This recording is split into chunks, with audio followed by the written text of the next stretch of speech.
From March 24 to June 10, 1999, U.S. military forces, in coordination with a number of other NATO powers, launched round-the-clock aerial attacks against Yugoslavia, dropping 20,000 tons of bombs and killing upwards of 3,000 women, children, and men.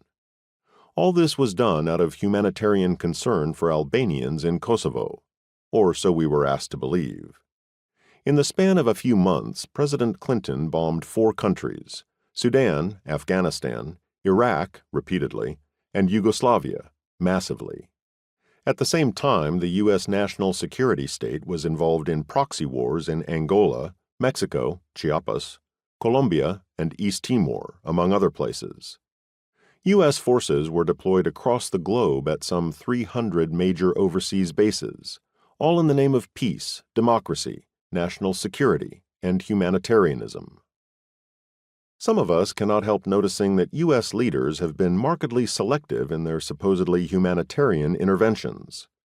They made no moves against the Czech Republic for its mistreatment of the Roma, Gypsies, or Britain for its longtime repression of the Catholic minority in Northern Ireland, or the Hutu for the mass murder of 500,000 Tutsi in Rwanda, or the French who were complicit in that massacre.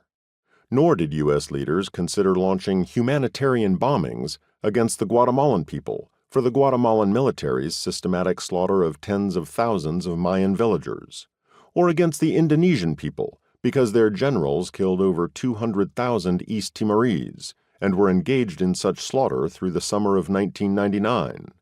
Not to mention the estimated 500,000 to 1 million Indonesians these same generals exterminated in 1965 and after. Nor have humanitarian concerns caused U.S. leaders and right-wing paramilitary forces to move against the scores of other countries around the world engaging in subversion, sabotage, terrorism, torture, drug trafficking, death squads, mass murder, and wars of attrition. Actions that have been far worse than anything Yugoslav President Slobodan Milosevic has been charged with.